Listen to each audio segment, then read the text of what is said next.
नहीं तो अपने आप को वो कैसे साबित कर पाएंगे। तो डॉक्यूमेंट का एक खेल तो है, और बोला गया कि निष्पक्ष चल रहा है, अंगूठा नहीं मारा जा रहा, क्या वोटरों का साइन बीएलओ नहीं कर रहा, एक जगह बैठ करके हजारों लाखों फॉर्म भरे जा रहे हैं, किसी और का साइन किया जा रहा है, अंगूठा मारा जा रहा है, अपलोड किया जा रहा है। कई वीडियोस हम लोगों ने देख लिए, उदाहरण है, जलेबियां खा रहे हैं लोग, फेंक रहे हैं, कूड़ेदान में फेंक रहे हैं फॉर्म।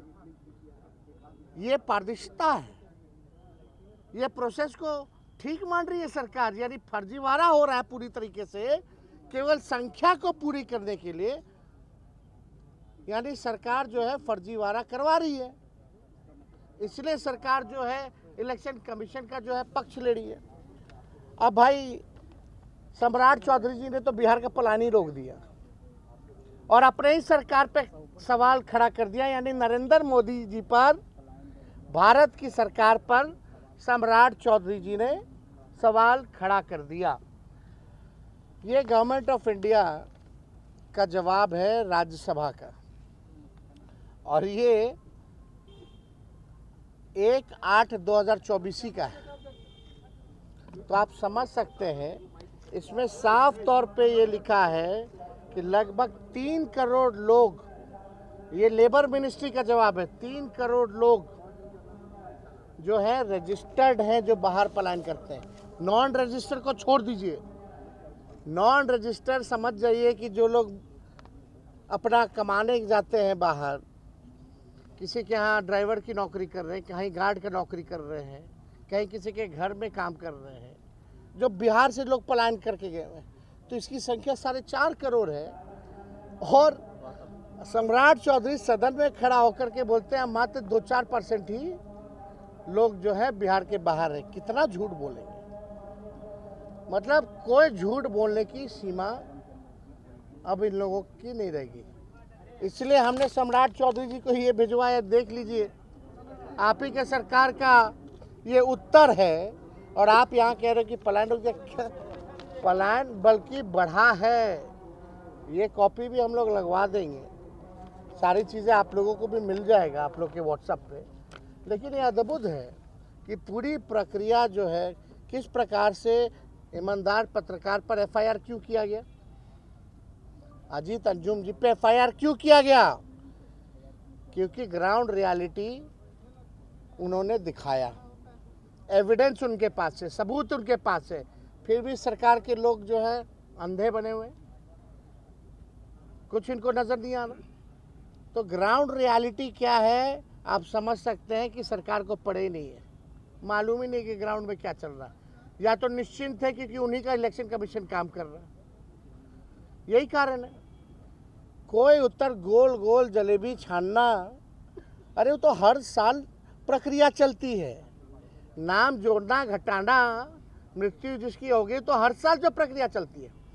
लेकिन जो पुनरीक्षण जो हुआ था हर चुनाव से पहले, और फरवरी में जो लिस्ट आई थी उसके बारे में तो चुप, जब फरवरी में आ गया तो इसकी क्या जरूरत पड़ गई अचानक से,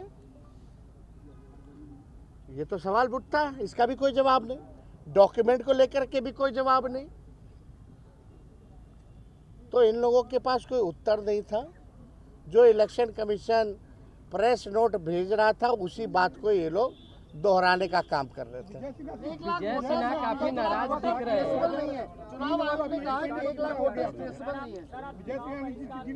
नीतीश जी के मंत्रालय में कुछ ऐसे ऐसे मंत्री हैं जो बंदर की तरह कूदते रहते हैं ताकि हाईलाइट रहे, और उनका कोई काम तो है नहीं, केवल चेहरा चमकाना, ना 3 में ना 13 में बार बार कूद रहा आदमी। कोई मतलब है क्या, कोई बात है क्या उन लोगों के पास बोलने के लिए? तो कह रहे हैं कि हम मर्यादित रहते हैं। भाई पूरा प्रोसेस आप देखिएगा तो 9-10 महीने ही लगे। क्या डेटा एक दिन में रिलीज किया उन्होंने, या हम ही लोग ना भाई करवाएं?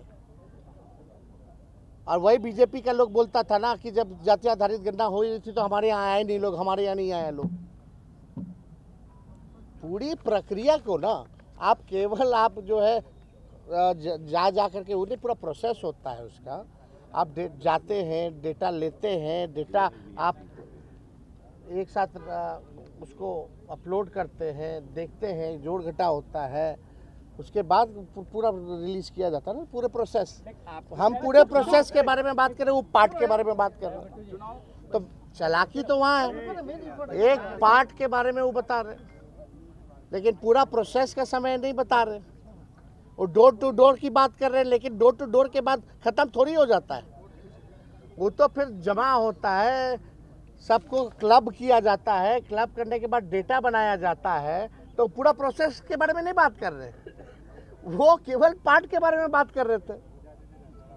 तो ये तो बेवकूफ, ये तो केवल बेवकूफ बनाने की बातें उन्होंने कही है और कुछ नहीं कहा। चुनाव का बहिष्कार को लेकर जो चर्चा है भाई जब एक बात स्पष्ट है, सब कुछ तय हो ही गया है कि भाई बेईमानी करना ही है, खुलेआम बेईमानी करना है, वोटर लिस्ट से लाखों का नाम काट देना है।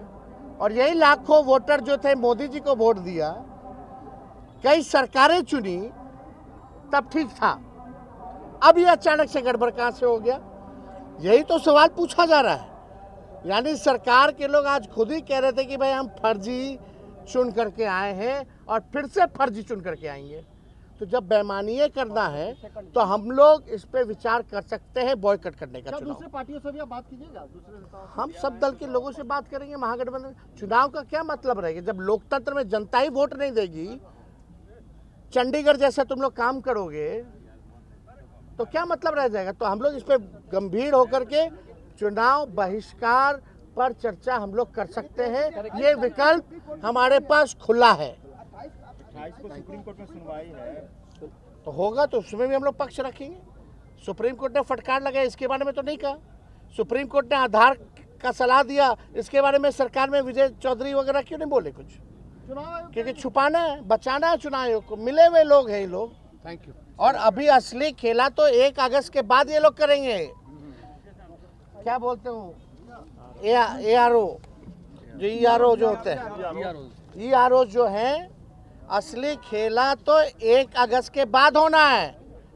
अभी तो बिना डॉक्यूमेंट के लोग अपने साइन करके अपने भर के अपलोड कर लिया, ठप्पी मार के।